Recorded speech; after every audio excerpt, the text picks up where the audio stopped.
waoton.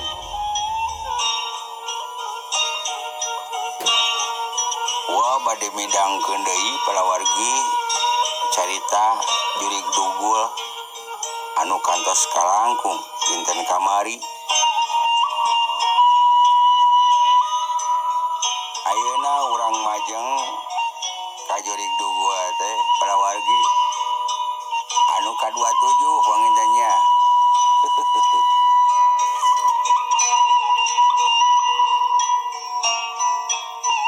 Mangah anu penasaran kana ieu jejer lalakon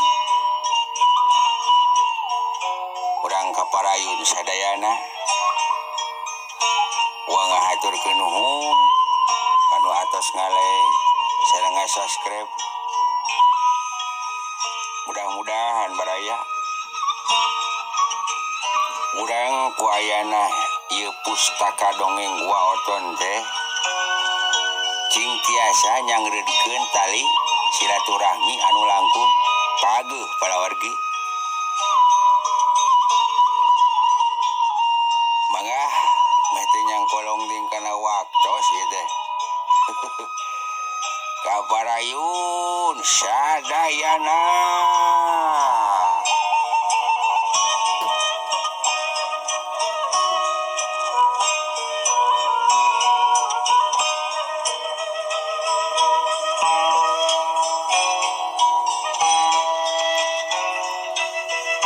Satutasna kitu palawargi. Ieu bahayot anu kasurupan ku Nyai Elas teh nanyakeun deui ka Mang Kamsa nyata geuningan ieu teh jeroana nama geuningan Nyai Elas palawargi. Nyai Elas anu surup sumanding ka ieu jasadna Abah Hayot.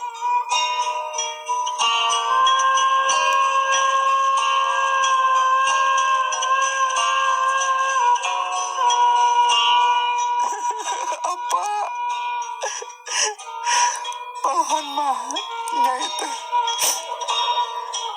aya di alam poek Bapak.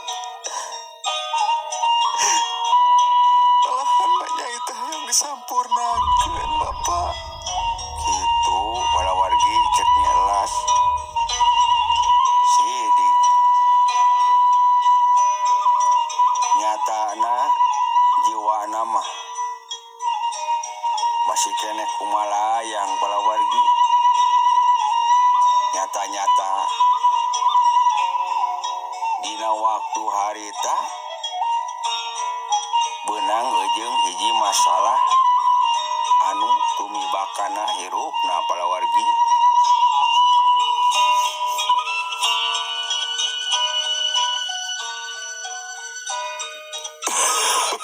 Nyai anak Bapak ampura Bapak geulis cik Bapak rek nanyakeun dari nu di imah teh saha. Cek Mang Kamsa eta mah nu di bumi mah Bapak sanes abdi eta mah tapi jurig nyiriwuri Bapak. Malihan mah eta teh jurig anu nganggo jasad Nyai Bapak. Kitu cek ieu ucap-ucapanana Nyi Lasmini kanu jadi bapakna.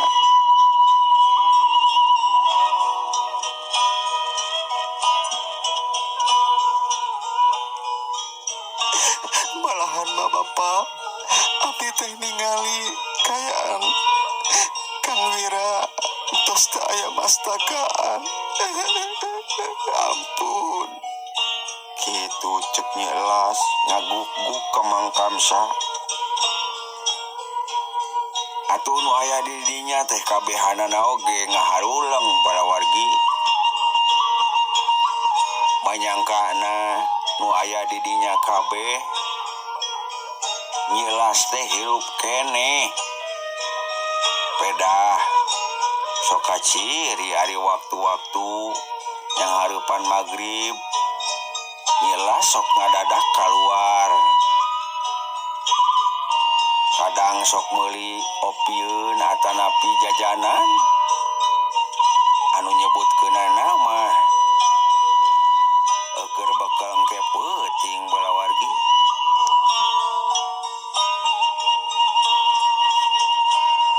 malahan mah aya tukang dagang anu nyarita malahan mah ieu nu dagang teh mauna balawargi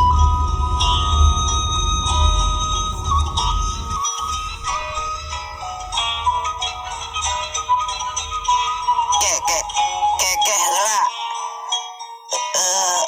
mangkamsa lain da si nyai mah lain aya keneh lin gitu cek ieu mauna atuh ngareret mangkamsa bari jeung nyarita mauna eta teh lain anak kami kumaha malahan masuk jajan ka emak ye hari maghrib keluarna teh gitu cek mauna nyapu guh oge kami oge tengah arti ieu teh mauna keun urang Bandungan nah saha eta teh jurig teh itu cek mangkamsa bari jeung angger nangkep nu jadi anakna bangun nu pageuh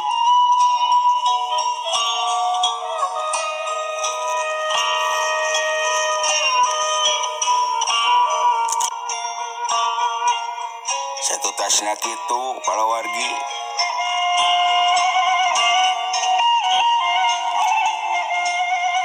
anu aya di dinya kabehanana meh hampir kabeh teu percaya ku kanyataan waktu harita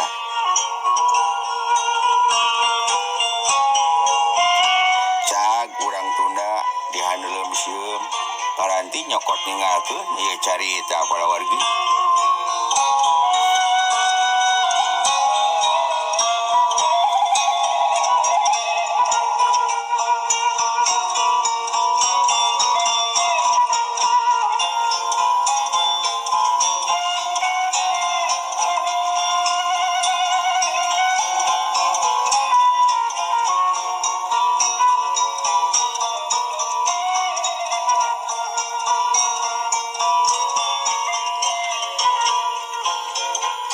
kiwari urang nyaritakeun si Konoy palawargi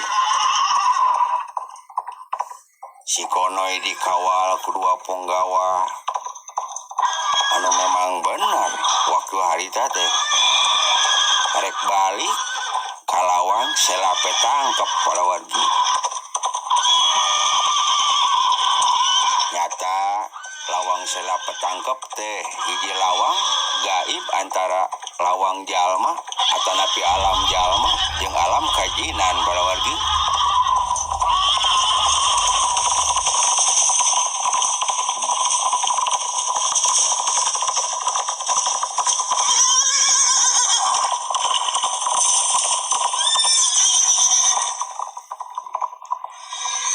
saterusna ieu dua punggawa teh eureun hareupeun eta lawang bari jeung pok nyarita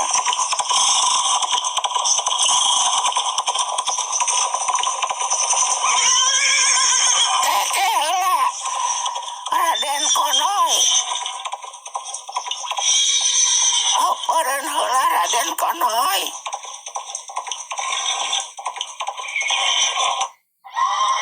aya naon mang lain ieu teh geus lawang selape tangkep sok urang areureun heula kitu cek ieu punggawa palawargi bari jeung ngareureuhkeun kudana hari angin ngadadak seah palawargi dina waktu harita nandakeun kajinan jeung alam kemanusiaan anu meh hampir sajengkal tapakna.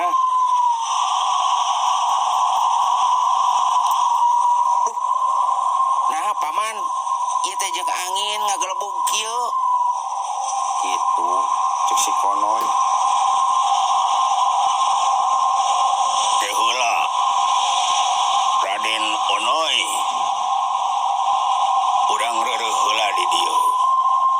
Paman erek nyarita ka Andika. Nyarita naon? Pok bejakeun paman aya naon? Andika kudu ngarti anu diucapkeun tadi cek Kanjeng Ratu Arumsari. Lamun Andika kaluar ti ieu nagara sidik, Andika teh bakal rubah wujud gitu. Tah eta nu teu ngarti kuring teh. Kek kuring hayang apa? Nah naon kaluarna kuring ke di alam jalma. Kitu cek si Konoy palawargi. Bangun teuneng jeung ludeung.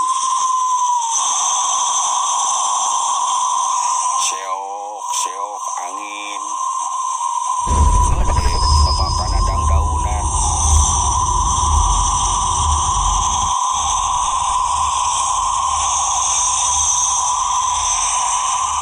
Enggak Raden Onoy. Kudu apa? Engke bakal aya peristiwa anu aneh gitu. Nah ente betah di alam dieu. Gitu. Cek ieu dua gulang-gulang atanapi dua prajurit anu nganterkeun si Konoy ka lawang sela petangkep. Heueuh da ari kami mah lain orang dieu atuh kumaha. Tak kuring kudu balik. Malahan mah kuring teh geus inget ka emak jeung ka bapa. Cek si Konoy balawargi.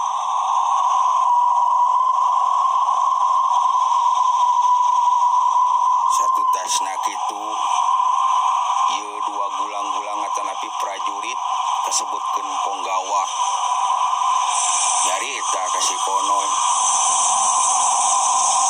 Lamun bener Andika hayang balik Konoy, wayahna ulah ngareret ka tukang saeutik oge nya. Paman ngabejaan. Nah, ulah ningali ka tukang. Di bejaan teh ulah Raden. Omat. Ulah ningali ka tukang. Kudu mangpreng we. Maju ka hareupnya. Kitu cek ieu dua gulang-gulang anu nganterkeun si Konoy. Heuh atuh ari kitu mah. Keun kuring rek leumpang we atanapi rek mawa kuda. Kasemet tungtung ieu jambatan. Kitu cek si Konoy.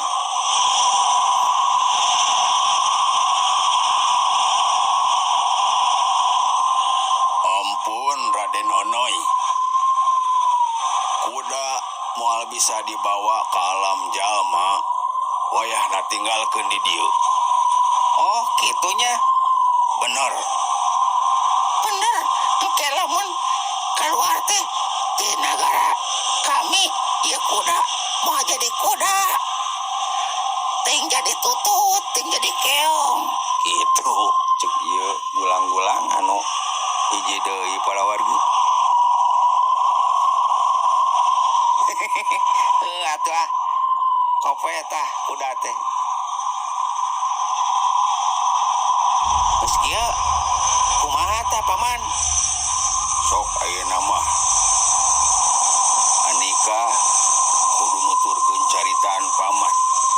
Lempang terus tembus kalawang belah ditu ulah ngareret di katukangnya. Siap. Si Konoy barjeng jerut turun tina kudana.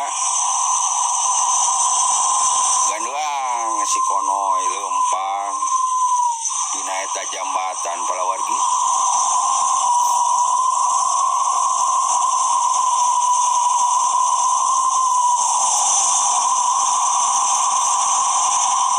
Manehna nuturkeun caritaan ieu dua prajurit anu nitah ulah ningali ka tukang.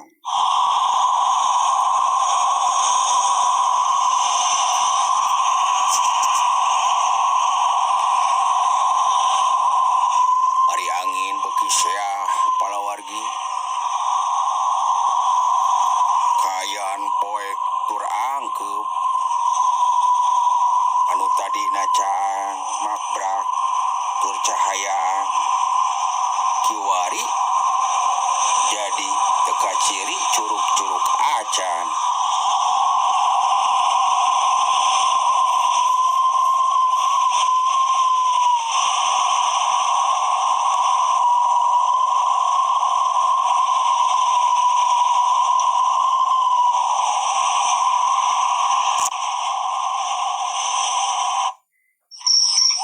Jap atuh eta suara angin teh ngadadak jempling palawargi. Jol kadenge suara jangkrik jeung cari cangkas.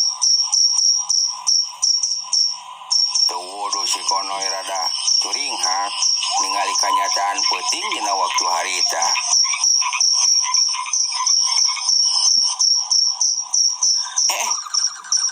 Nah jadi poek ayeuna jadi peuting. Apanan tadi mah beurang cek si konoy palawargi.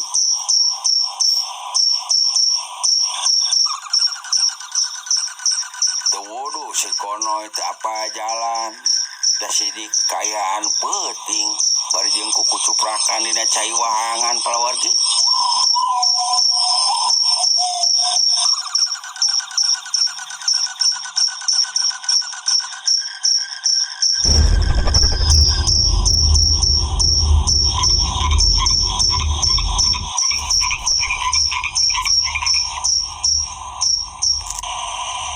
Malahan mah eta cai wahangan sakitu ngagulidagna.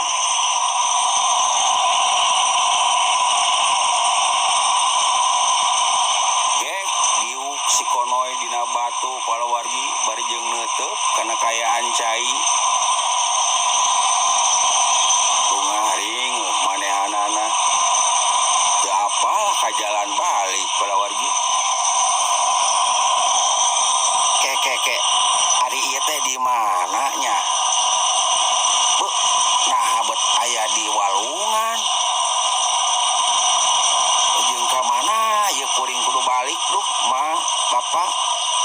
Kuring tulungan ieu. Cek si konoy batinna nya nyamat ka indung bapa.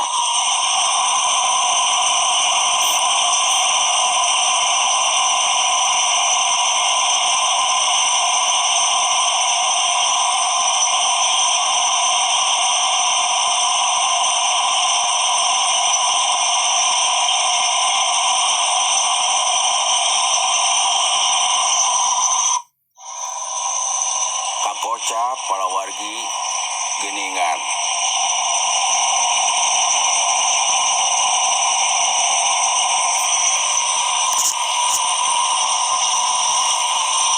Kasebutnakeun ieu rombongan Mang Atok teh jeung Abah Ayot. Dina waktu harita maluruh kaayaan si konoy. Dasar kudu kitu caritana palawargi.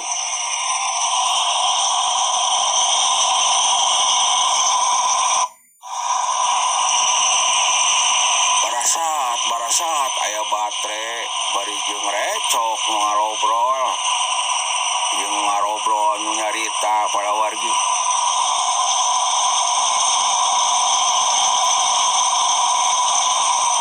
Ini sorot radio euy, tah sorot. Cik teangan. Oh, tah belah dinya tah cik sok sirian tah. Sorot.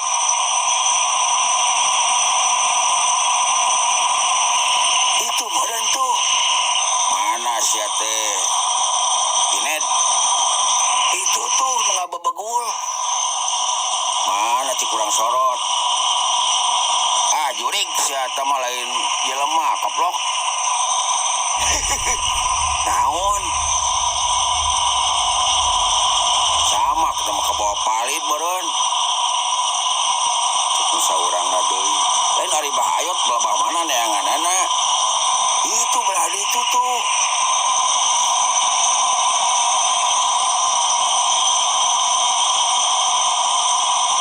cek eta nu recok ngarobrol palawargi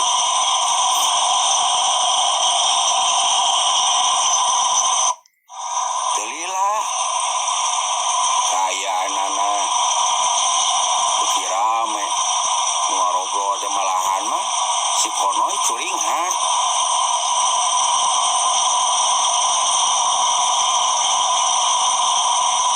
tah aya suara jalma euy kabeneran gitu cek si konoy jeleng si konoy ngagajeleng ti batu ka batu palawargi nyusul di mana eta sora jalma anu recok kacirina masih gak itu tuh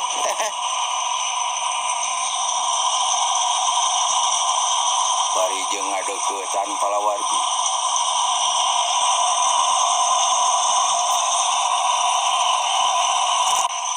dina kayaan kitu si konoy nyarita bari jeung nyelengkeung oi ieu urang di dieu nengan saha si konoy atuh kabehanana eta batre meh hampir nyorot ka si konoy palawargi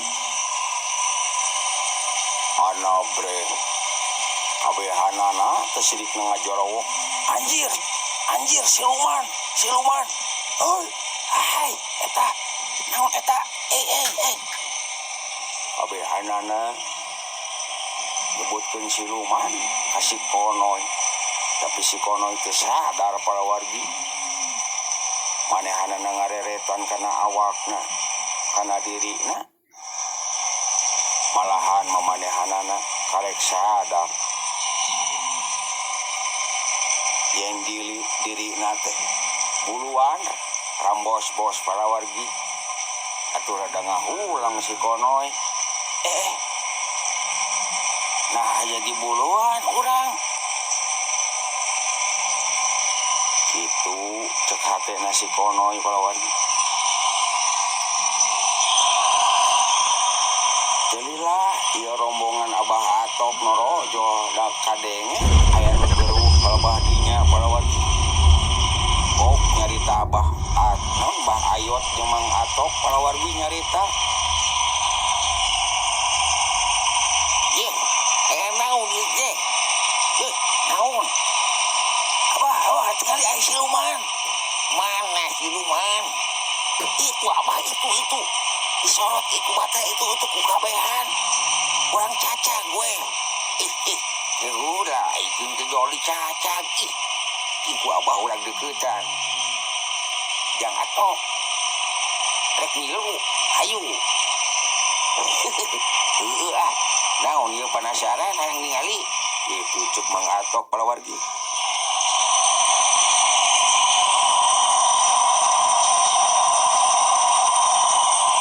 bari jeung nyorotkeun batre sidik ari Abah Ayot teh mata narada burem dina kayaan peuting palawargi malum geus kolot tapi Mang Atok mah kaciri pisan jeung Mang Ikin anu ngiclik di tukang ngeunana kak aya siluman eta mah ulah di deketan kade Ye, woi. Nah, menik gitu. Woi. Bos geningan, oi. Kade abah. Ulah deket teuing ayeuna teh laur. Cek Mang Atok nyarita ka Abah Ayot. Tapi Ti Abah Ayot jiwana tenang malahan menoyot ka hareup. Bari jeung nyorotkeun batere ningali aya nu nagog dina batu. Bari jeung nyarita para wargi.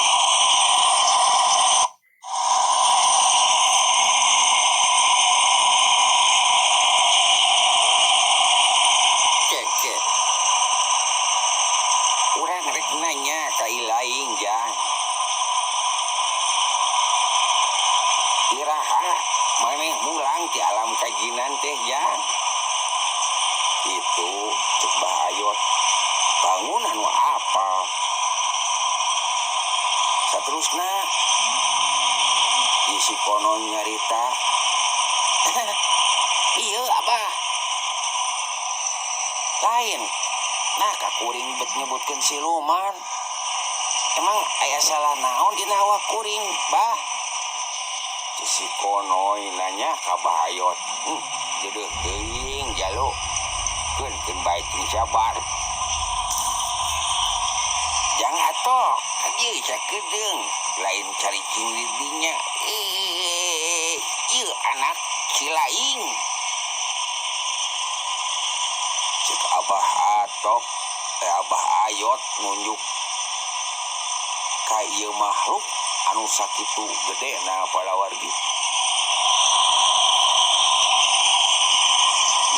Ari Abah, naon anak kami? Banyak anak kami ini kitu. Cek Mang Atok bari ngabiri gidi. Saterusna si konoy niat rek ngagabrug ka bapana. Tapi Mang Atok mesat bedog. Bapak, ieu teh konoy. Eulah ya. Naon yuk rek ngorokos urang sok ya. Yuk disapatin ku bedog dewek tidak. Cek Mang Atok palawargi. Jenilah tu Abah Ayot bet ngahalangan karena ieu bedogna Mang Atok palawargi keheula ieu teh. Ulah waka main sabet Atok. Ieu teh anak didinya.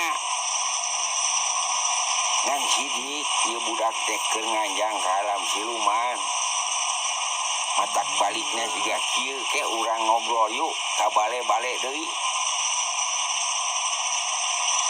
Itu cek Abah Ayot balawargi ka Mang Atok. Hei, ini barawes kitu. Abah, entong dibawa ah. Jeung nanya. Ieu sato teh bet bisa ngomong. Kak.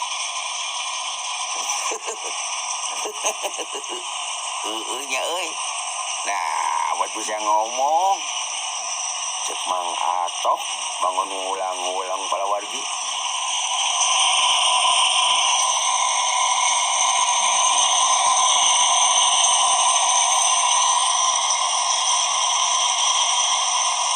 Saterusna ieu Abah Ayot nyarita kanu aya di dinya kabehanana. Ke baraya kabeh. Eta bedog arasupkeun deui. Ieu nu teangan teh si konoy teh ieu ngan urang bawa we heula yuk ka balai desa. Ke di ditu ku Abah urang guar. Urang caritakeun kaayaan si konoy. Me hampir bareng palawargi nyebatkeun mangga langkung Abah wae.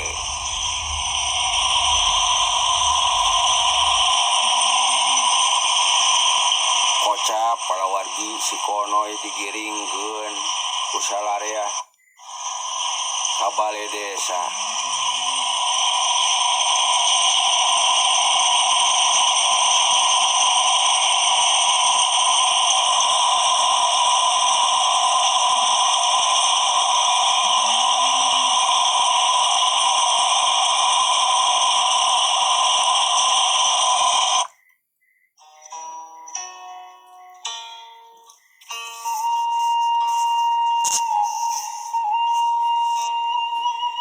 Sanjogna di balai desa palawargi.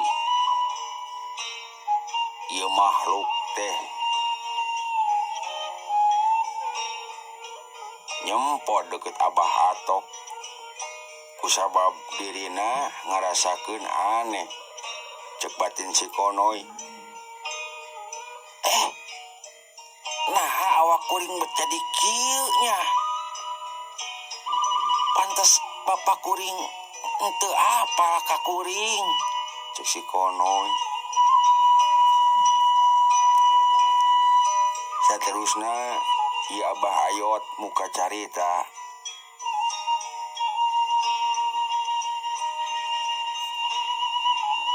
Kepala saderek anu keur ngarariung kiwari berikut ieu. Kajang Atok ieu teh budak didinya Atok ngan pedah geus cari jenis keut engke kana buktina mah bakal balik deui kana jenisna. Da sidik Atok da jasadna mah teuing gimana gitu cek ieu Abah Ayot. Saterusna ieu Mang Atok rada rungah riweuh bangun nu teu ngarti para wargi.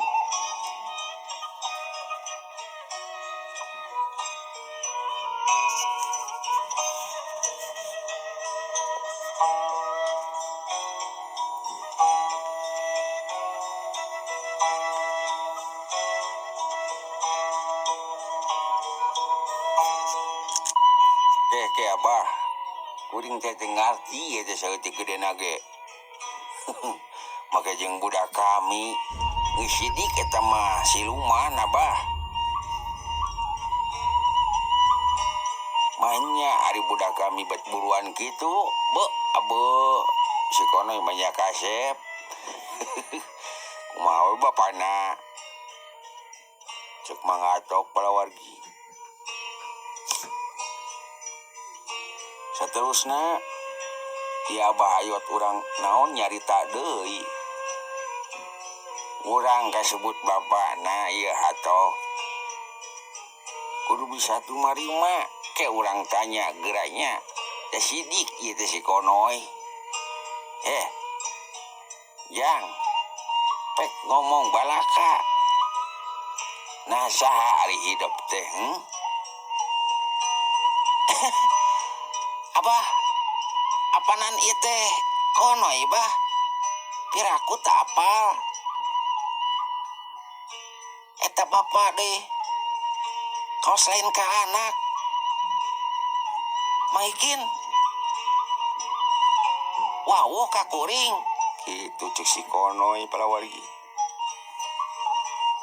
Meh hampir kabeh carolohok ningali ieu kaayaan makhluk anu bisa cumarita.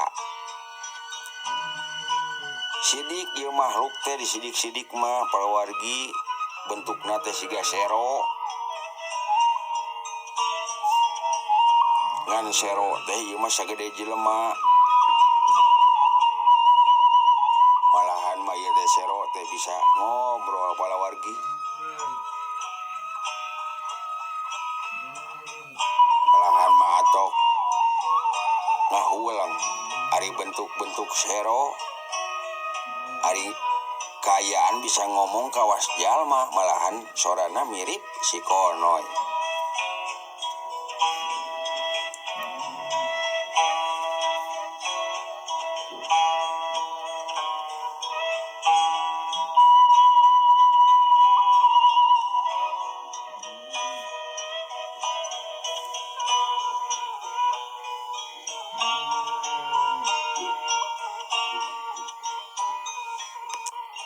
Saterusna si Konoy nyarita kanu jadi bapak nanyakeun nu jadi indungna.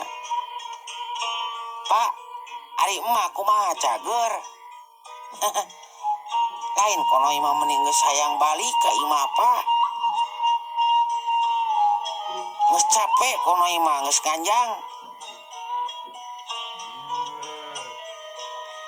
Kitu cek si Konoy. Atuh ieu Mang Atok teh rungah riweuh keneh. sok abah ayot nyarita. Jawab atuh atok da sidik anak maneh, anak si laing. Cek ieu abah ayot. Lain abah dengekeun heula.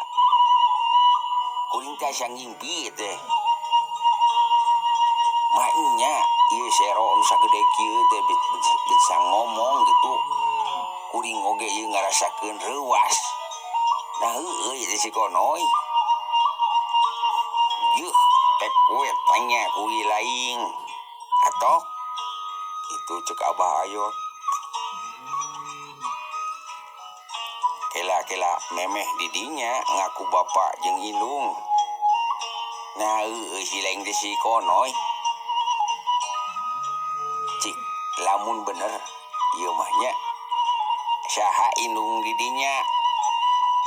Cek Mang Atok nanya ka ieu makhluk.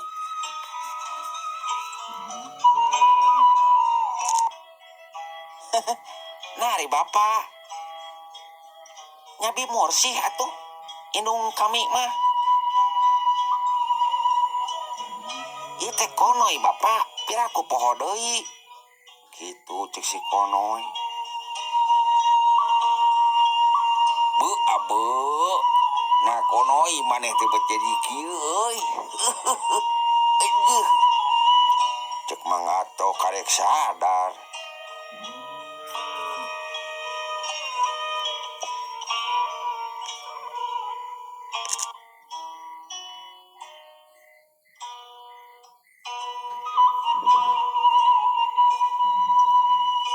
Saterusna ieu waktu teh nyered ka peuting, nyered ka subuh palawargi ti peuting nyered ka subuh. Saterusna ieu gunem catur teh.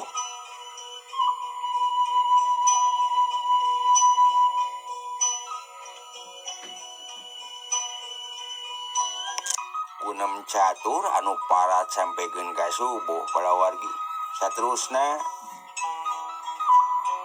ieu ambu RT mawa opieun, mawa lalauh kopi kayaning dahareun samistina palawargi. Nincak ka jam 2 maklum anu ngaronda atanapi nu nyiar si konoy lalapareun. Ai Pak RT okim teu milu palawargi. Pok ieu ambu RT nyarita anu aya di dinya.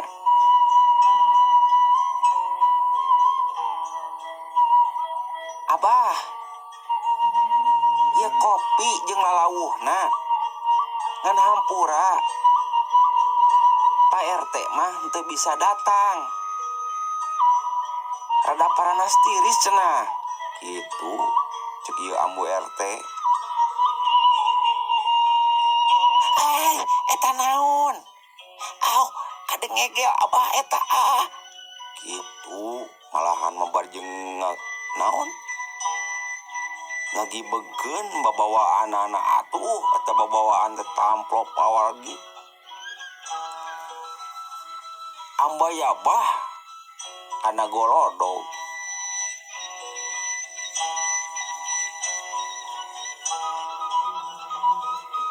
Ngan untungna teh aya kadaharan anu masih kene nampe di luhureun sama palawargi.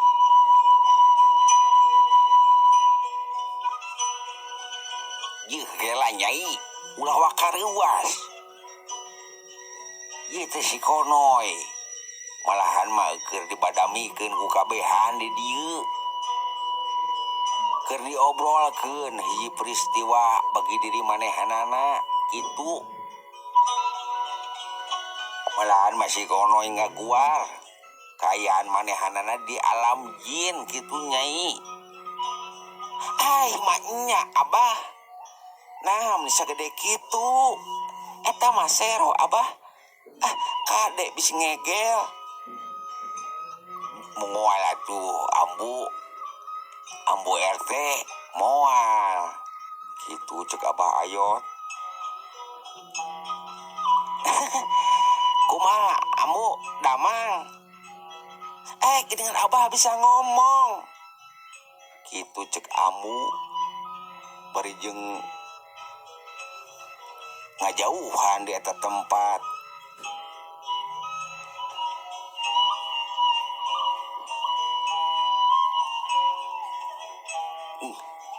Make jeung ngajauhan eta si ambu RT aduh. Eta teh si Konoy. Mak nya eta si Konoy mak. Eta mah dasero. Kade nyogot ke. Meni ranggoas kitu. Tak kitu cek ieu si ambu RT palawargi. Tapi nah bet bisa ngomong Abah.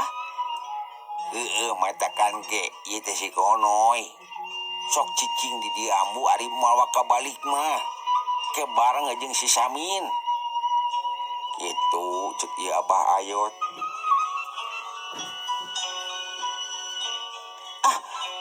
Moal kuring marek balik ayeuna ge sararieun teuing.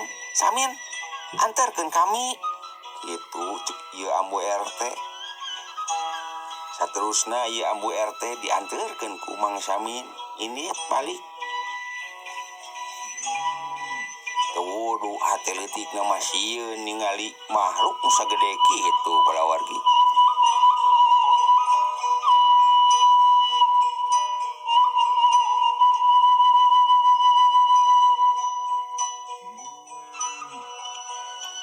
Satu tasna gitu. Pok atuh ieu Mang Atok nyarita ka Abah Ayot. Abah. Ciku mah ieu kanyataan anak kuring Abah. Dah bakal balik deui. Ieu wujudna kitu cek Mang Atok. Bakal Atok. Itu bakal balik deui. Ngan hiji hal Abah teh can bisa manggihan jasadna. Ting di mana eta jasadna teh? Gitu cek Abah Ayot palawargi.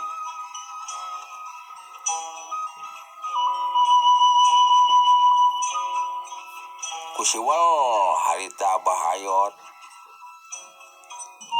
Muka ieu gembolanana.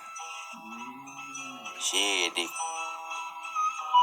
Na gembolanana teh parabot anu mepak nyatana pusaka-pusaka bogana Abah Ayot.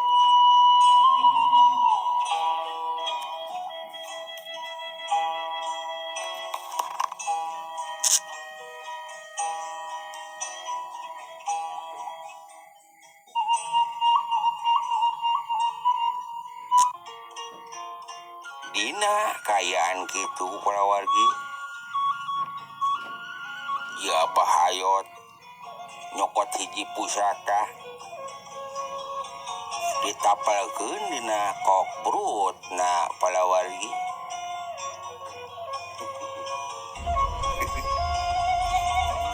Aduh, wah ada kamu jengkok brut palawargi. Gua ngaturkeun nuhun kanggo sadayana kaum dangu anu masih kene sasarengan mika cinta ieu channel Pustaka Dongeng Waoton palawargi. Atur nuhun ti gua nyenggakeun sadaya-daya masih kene di alam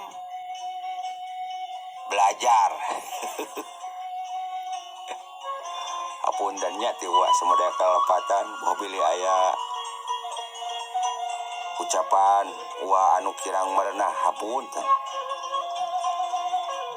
Teu hilap wa nyanggakeun oge ieu pidangan dongeng teh kanggo sadayana kaum dangu. Nya sakitu heula palawargi. Wassalam. Ciao.